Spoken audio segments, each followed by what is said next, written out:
इयम् आकाशवाणी। सम्प्रति वार्ताः श्रूयन्ताम्। प्रवाचिका साधना शर्मा।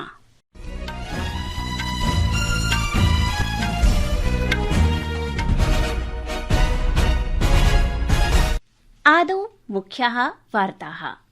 प्रधानमन्त्री नरेन्द्र मोदी श्वः साइप्रस, कनाडा, क्रोएशिया देशानां 5 दिवसीय यात्रायाः आरम्भं करिष्यति। नागरिक उड्डयन महानिदेशालयेन भारतीय विमान संघे विद्यमानानां 34 बोइंगतः 87,700 विमानानां विस्तृत निरीक्षणाय आदिष्टम्। कैलाश मानसरोवर यात्रा जून मासस्य 20 दिनाङ्कात् प्रारभ्यते। इस्राइल ईरान देशयोः क्षेपणास्त्र आक्रमणं भवति।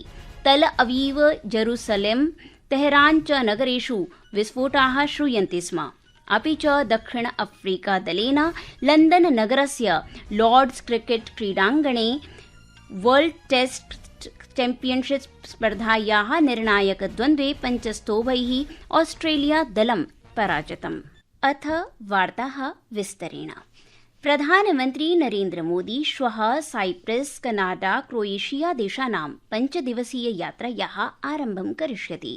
प्रधानमन्त्री मोदी श्वः साइप्रस देशस्य राष्ट्रपतेः निकोस क्रिस्टोडोलिडिस् इत्यस्य आमन्त्रणेन साइप्रस देशस्य आधिकारिक यात्रायां करिष्यति। दशकद्वये भारतीय प्रधानमन्त्रिणः साइप्रस देशस्य प्रथमा यात्रा भविष्यति। स्वस्य यात्रायाः द्वितीय पादे कनाडा देशस्य प्रधानमन्त्रिणः मार्क कार्नी इत्यस्य आमन्त्रणेन श्रीमोदी G7 शिखर सम्मेलने भागं गृहीतुं कनाडा देशस्य कनानास्किस् नगरं गमिष्यति। G7 शिखर सम्मेलने प्रधानमन्त्री 6. वारं भागं स्वीकरिष्यति। स्वीय यात्रायाः अन्तिमचक्रे प्रधानमन्त्री मोदी क्रोएशिया देशस्य आधिकारिक यात्रां करिष्यति। भारतीय प्रधानमन्त्रिणः क्रोएशिया देशस्य प्रथमा यात्रा भविष्यति, यत् द्विपक्षीय सम्बन्धेषु महत्वपूर्णा सिद्धा भविष्यति। प्रधानमन्त्रिणः त्रयाणां राष्ट्राणां यात्रा साइप्रस नगरात् प्रारभ्यते। नागरिक उड्डयन मन्त्री राममोहन नायडुः अद्य उक्तवान् यत् नागरिक उड्डयन महानिदेशालयेन भारतीय विमान संघे विद्यमानानां 34 बोइंगतः विमानोत्पादकानां 87,700 विमानानां विस्तृतेन निरीक्षणाय आदिष्टम्। तेषु इदानीम् 8 निरीक्षितानि।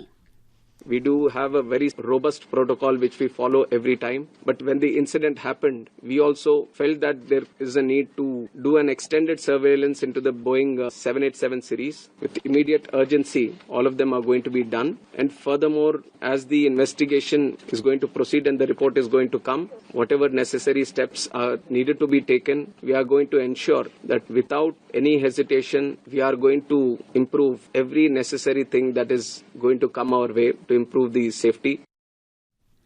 कैलाश मानसरोवर यात्रिणां प्रथमः समूहः श्वः सिक्किमस्य राजधानीं गंगटोक नगरं सम्प्राप्स्यति।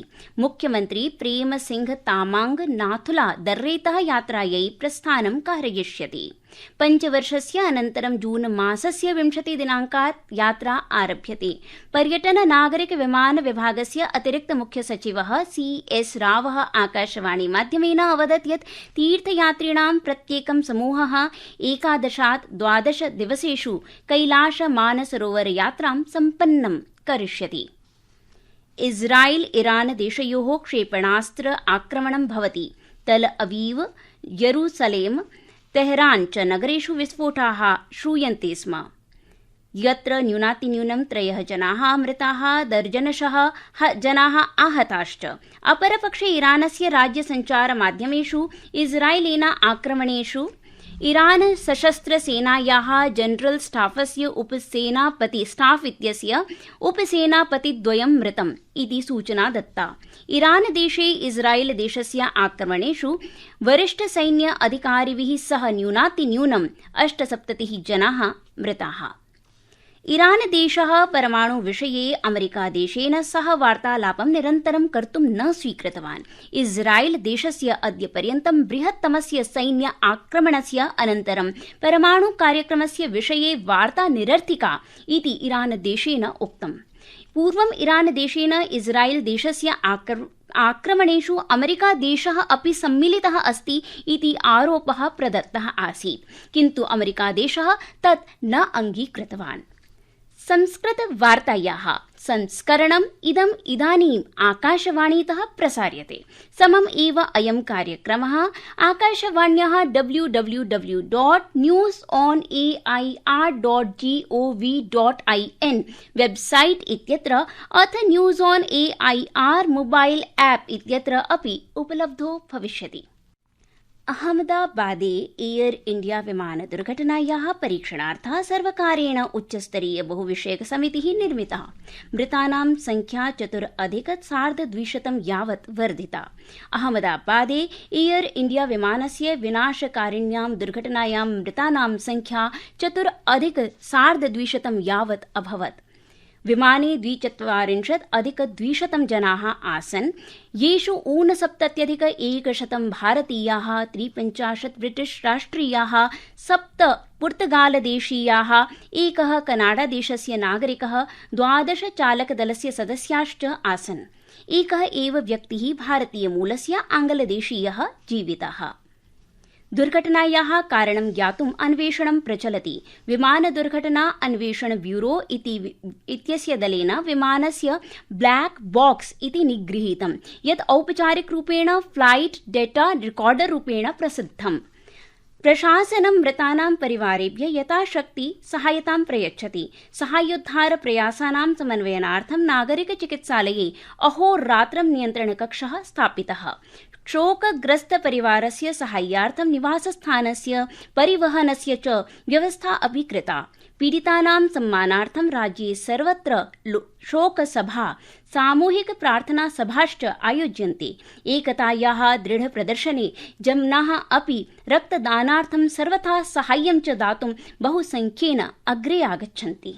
सरकार से बहुत बड़ी संख्या में फॉरेंसिक एक्सपर्ट्स की मदद यहाँ पे भेजी गई है। इसी के साथ गुजरात सरकार के भी 36 जितने फॉरेंसिक एक्सपर्ट लगातार दिन रात इस पे काम कर रहे हैं।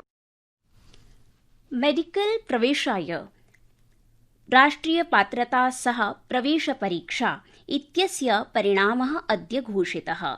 स्कोर कार्ड परीक्षायाः आधिकारिक वेबसाइट मध्ये NEET.nic.in इत्यत्र उपलब्धम्।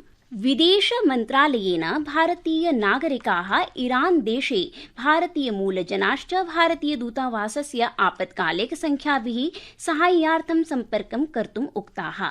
एताः संख्याः सन्ति 9892810915।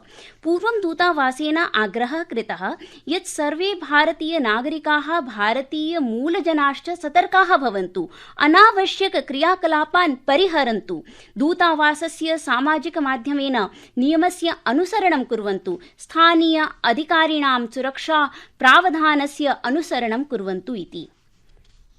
दक्षिण अफ्रीका दलेन 27 वर्षेषु प्रथमं वारं ICC उपाधिः विजितः। लण्डन नगरस्य लॉर्ड्स क्रिकेट क्रीडाङ्गणे 25,200 वर्षस्य वर्ल्ड टेस्ट चैम्पियनशिप स्पर्धायाः निर्णायकद्वन्द्वे 5 स्तोभैः ऑस्ट्रेलिया दलं पराजितम्। सुरुचि सिंहः जर्मनी देशे लक्ष्यभेद शूटिंग विश्व कप इत्यत्र महिलानां 10 मीटर एयर पिस्टल इति स्पर्धायाः निर्णायकचक्रे स्वर्णपदकं प्राप्तवती।